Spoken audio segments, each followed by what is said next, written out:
நீர்கொழும்பு சிறைச்சாலை கலவரம், 1000 பொல்லுகள் தேங்காய்கள் மீட்பு. நீர்கொழும்பு சிறைச்சாலையில் இடம்பெற்ற மோதலின் போது கைதிகள் அதிகாரிகளை தாக்குவதற்கு பயன்படுத்தியதாக கூறப்படும் கூர்மையான ஆயுதங்கள் போலீசாரால் மீட்கப்பட்டுள்ளன.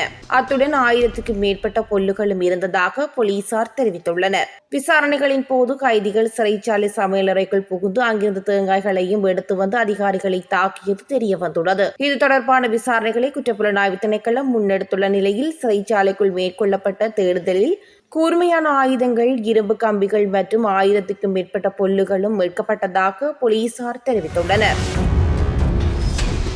யாழ்ப்பாணத்தில் தொடரும் காணி மீட்பு போராட்டம், காணிகளை விடுவிக்க மறுக்கும் ராணுவம். யுத்தத்தினால் இடம்பெயர்ந்து 36 ஆண்டுகளாக தமது காணிகளை இழந்துள்ள மக்கள் ராணுவத்தின் வசமுள்ள காணிகளை விடுவிக்க கோரி இன்று பலாலி சந்தியில் 4வது தடவையாகவும் போராட்டத்தை முன்னெடுத்துள்ளனர். ராணுவத்தின் கட்டுப்பாட்டில் உள்ள தமது காணிகளில் ராணுவத்தினர் விவசாய நடவடிக்கைகளிலும் வர்த்தக நிலையங்களை அமைத்தும் சொந்த தேவைகளுக்காக பயன்படுத்தி வருவதாக மக்கள் குற்றம் சாட்டியுள்ளனர். ஏன்னா என்ன சொல்றது என்று சொன்னா, ஒவ்வொரு மனிதனுக்கும் தனி மனித உரிமை இருக்கின்றது. எங்களை பொறுத்தவரையில, அதாவது எங்களோட பலாலி இடத்துக்கு பொறுத்தவரையில இங்கே வாழ்ந்த மக்களுக்கு தனி மனித சுதந்திரமே இல்லை. அப்ப நாங்கள் தனி மனித சுதந்திரம்னு சொல்லி ஒன்று இருக்கேக்கு எங்களுக்கு இடம் வேணும், வீடு வேணும், நீர் வேணும், நிலம் வேணும், அனைத்தும் எங்களுக்கு உரிமை. அந்த உரிமை இன்றைக்கு எங்களுக்கு மறக்கப்பட்டிருக்கின்றது. அது ஏனென்று சொன்னால், நாங்கள் சிலவுல தமிழன் என்ற ஒரு இன வாதமாகவும் இருக்கலாம். ஆனா அதெல்லாம் நீங்கள் எடுத்துக்கொள்ள கூடாது. இது எங்களோட உரிமை. நாங்கள் இன்றைக்கு போராடுறது எங்களோட உரிமைக்கான போராட்டம். நாங்கள் நீதி வளவி நாங்கள் இன்றைக்கு இந்த போராட்டம் செய்யவில்லை. எங்களோட மனித உரிமைக்கான போராட்டம். இந்த மனித உரிமைக்கான போராட்டத்துக்கே இன்றைக்கு இந்த அரசு திரும்பி பார்க்கவில்லை, இடம் அளிக்கவில்லை, எங்களுக்கு ஒரு பதில் சொல்லவில்லை.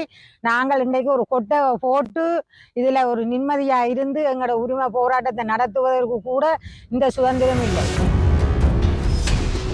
யாழ்ப்பாணத்தில் வீதியை திறக்க வந்த அனுரா அமைச்சர் 75 மில்லியனில் வீதி சீரமைப்பு. 75 மில்லியன் ரூபாய் செலவில் 1.6 கிலோமீட்டர் நீளத்தில் வீதி அபிவிருத்தி அதிகார சபை மூலம் புனரமைக்கப்பட்ட உரும்புராய் கற்பக பிள்ளையார் கோவில் வீதி B203 இன்று உத்தியோகபூர்வமாக பொதுமக்களின் பாவனைக்காக கையளிக்கப்பட்டுள்ளது. நிகழ்வில் போக்குவரத்து, நெடுஞ்சாலைகள் மற்றும் நகர அபிவிருத்தி அமைச்சர் விமல் ரத்நாயக்க மற்றும் பாராளுமன்ற உறுப்பினர்கள் என பலர் கலந்து கொண்டுள்ளனர். அதைவிட இந்த பிரதேசத்திற்கு அபிவிருத்திகள் என்பதை வீதியில் மட்டும் நாங்கள் கண்ணோட்டம் செலுத்தவில்லை. இந்த வீதியானது ஓட்டது எமது நாட்டின் மக்களுடைய பணத்தில். நாங்கள் எதிர்கால சந்ததிக்கு கடனை கொடுத்து போகவில்லை.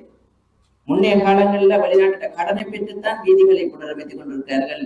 இன்று எமது நாட்டின் வரிப்பணத்தில், மக்களுடைய வரிப்பணத்தில இந்த வீதியை திறந்து வைக்கிறோம். அதுக்கு பெருமை அடைகிறோம். ஏனென்றால் நாங்கள் வீதியை போடலாம் கடனை பெற்று, ஆனால் எதிர்கால சந்ததிக்கு ஒரு கடனை கொடுத்துட்டு போறோம். ஆனா இந்த அரசாங்கம் எமது நாட்டின் பொறிமுறைகளை அனைத்தையுமே சிறப்பாக செய்து வரிகளை அனைத்து பெரிய பெரிய முதலாளிகள் வரி கட்டாமல் இருந்தார். இன்றைக்கு எல்லாரும் வரி கட்டார். இலங்கைக்கு இறக்குமதி செய்யப்படும் பொருட்கள் தடை, ஜனாதிபதி அனுரா அறிவிப்பு. இலங்கைக்கு இறக்குமதி செய்யப்படும் பொருட்கள் தொடர்பில் நிதி திட்டமிடல் மற்றும் பொருளாதார அபிவிருத்தி அமைச்சரான ஜனாதிபதி குமார் திசாநாயக்கவினால் புதிய உத்தரவு ஒன்று பிறப்பிக்கப்பட்டுள்ளது. அதன்படி ஜூலை 10ஆம் தேதி முதல் நடைமுறைக்கு வரும் வகையில் கட்டாய உழைப்பை பயன்படுத்தி தயாரிக்கப்படும் பொருட்களை இலங்கைக்கு இறக்குமதி செய்வதற்கு அரசாங்கம் தடை விதித்துள்ளது. அதுக்கமைய கட்டாய உழைப்பை பயன்படுத்தி முழுமையாகவோ அல்லது பகுதியாகவோ அகழ்ந்தெடுக்கப்படும், உற்பத்தி செய்யப்படும் அல்லது முடிக்கப்படும் எந்த ஒரு பொருளையும் இறக்குமதி செய்வது தடை செய்யப்பட்டுள்ளது. வடக்கு மக்களுக்கு அவசர அறிவிப்பு, தண்ணீருக்கும் கடும் தட்டுப்பாடு ஏற்படும் என எச்சரிக்கை. எல்னினோ வானிலை முன்னறிவிப்பு காரணமாக விவசாயிகள் மற்றும் அனைத்து நீர் பாவனையாளர்களுக்கும் தண்ணீரை சிக்கனமாக பயன்படுத்த வேண்டும் என நீர்ப்பாசன திணைக்களம் வலியுறுத்தியுள்ளது. நாட்டின் 80 முக்கிய நீர்த்தேக்கங்கள் தற்போது அவற்றின் மொத்த கொள்ளளவில் சுமார் 48% அளவில் உள்ளதாக நீர்ப்பாசன திணைக்களத்தின் பணிப்பாளர் HMPSD ஹேரத் தெரிவித்துள்ளார். மேலும் முல்லைத்தீவு, வவுனியா, மட்டக்களப்பு, அம்பாறை, திருகோணமலை மற்றும் மொனராகலை மாவட்டங்களில் வெப்ப குறியீடு எச்சரிக்கை அளவை எட்டியுள்ளதாக திணைக்களம் எச்சரித்துள்ளது. வானிலை ஆய்வு திணைக்களம் வெளியிட்டுள்ள வெப்ப எச்சரிக்கையில் இந்த விடயம் சுட்டிக்காட்டப்பட்டுள்ளது. விவசாயிகளுக்கு மகிழ்ச்சியான அறிவிப்பு. நாளை முதல் நாளாவிய ரீதியில் நெல் கொள்வனவு ஆரம்பம். இந்த ஆண்டின் பெரும்போக அறுவடைக்கான நெல் கொள்முதலை நாளை முதல் ஆரம்பிப்பதற்கான அனைத்து ஏற்பாடுகளும் செய்யப்பட்டுள்ளதாக நெல் சந்தைப்படுத்தல் வாரியம் தெரிவித்துள்ளது. பல பகுதிகளில் பெரும்போக நெல் அறுவடை ஏற்கனவே ஆரம்பமாகியுள்ளதால் அதிக அறுவடை உள்ள பகுதிகளை அடையாளப்படுத்தி நெல் களஞ்சிய சாலைகள் திறக்கப்படும் என வாரியத்தின் தலைவர் மஞ்சுளா பென்லாந்த கூறியுள்ளார்.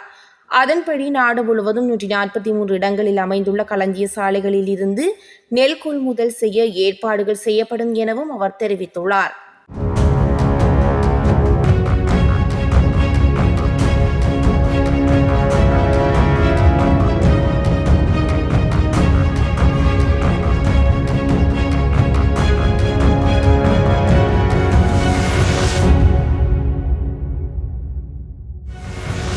NDPக்கு தான் கூடுதலாக வாக்கும் அளிச்சிருந்தாங்க. ஜனாதிபதிக்கும் விமல் ரட்நாயக்க உங்களோட பிரச்சனை எல்லாம் தெரியும் என்று தோளில் கை தட்டி அவர்களை நம்பி ஏமாந்த ஒரு மக்கள் தான் இன்றைக்கு வந்திருக்கோம்.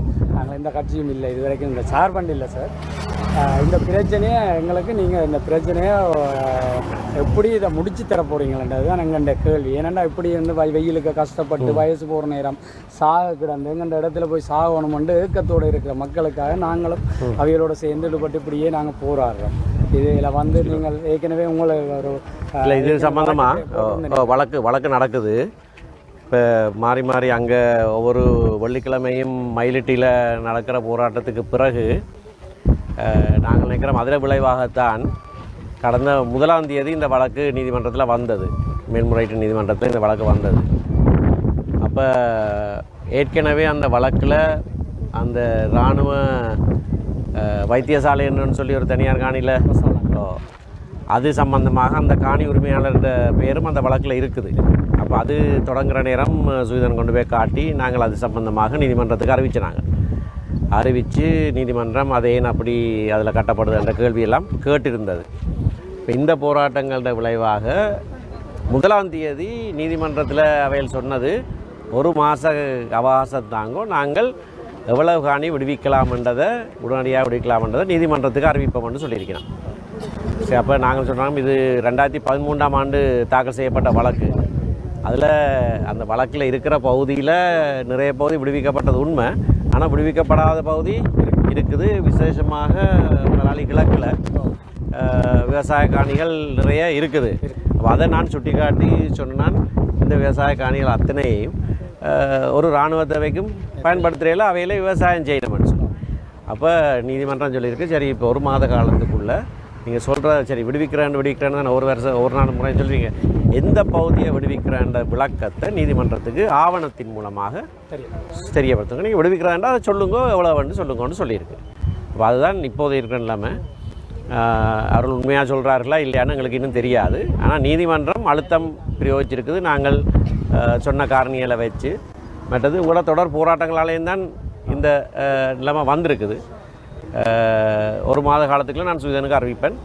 நீதிமன்றத்தில் அதில் என்னத்தை சொல்லினோம்னு சொல்லி எங்களுக்கு நீங்கள் உங்கள்கிட்ட நாங்கள் கேட்கக்கூடிய மிகப்பெரிய விஷயம் இந்த இடத்துல அந்த 2013ஆம் ஆண்டு வர்த்தகமானி அதை நீங்கள் ரத்து செய்ய சொல்லி தான் கேட்டுருக்கோம். அதை எங்களுக்கு விரைவாக செய்து தரணும். மற்றது ஏற்கனவே ஐக்கிய நாடுகள் சபை சொல்லியிருக்கு உயர் பாதுகாப்பு வலயம் ஒன்று வச்சிருக்கலாம். அதே மாதிரி இது சட்டவிரோதமாக மக்களுடைய உறுதிக்காணிகளை இவியல் அடாத்தாக கெசட் பண்ணிடலாம். அப்போ அந்த விஷயங்களை எடுத்துக்கொண்டு இந்த விமான நிலைய விஸ்தரிப்பண்டு இப்போ சாட்டி சொல்லி கொண்டிருக்கணும். அதில் என்ன நடந்தேன்டா 2013ஆம் ஆண்டு வர்த்தமானி உங்களுக்கு தெரியும். அந்த நேரம் நாங்கள் வந்து தான் அந்த வழக்குகள் தாக்கல் செய்தது. ஒரு 10,000 பேர் வருவினோன்னு சொன்னால் கடைசியாக 2176 காணி துண்டுகளுக்கு நாங்கள் வழக்கு வச்சது. சுவிதன் தான் அவ்வளவு காணி உறுதிகளையும் சரி பார்த்து கொண்டு வந்து தந்து அந்த வழக்கு வச்சது. 2015 இருந்து 19 வரைக்கும் நிறைய அதில் விடுவிக்கப்பட்டது. 6000 சொச்சம் இருந்தது. இப்போ 3000க்கும் குறைவாக குறைக்கப்பட்டிருக்கு. ஆனால் மிகுதியும் விடுவிக்கப்பட வேணும். இப்போ நாங்கள் சொல்கிறோம் என்னென்னா அந்த வர்த்தமானியை முழுசாக இல்லாமல் பண்ணணும். ஏனெண்டா அவையில் என்ன செய்ய பார்த்தவில்லைண்டா விடுவிச்ச பகுதியை அந்த வர்த்தமானியிலேருந்து விலத பார்க்கணும்.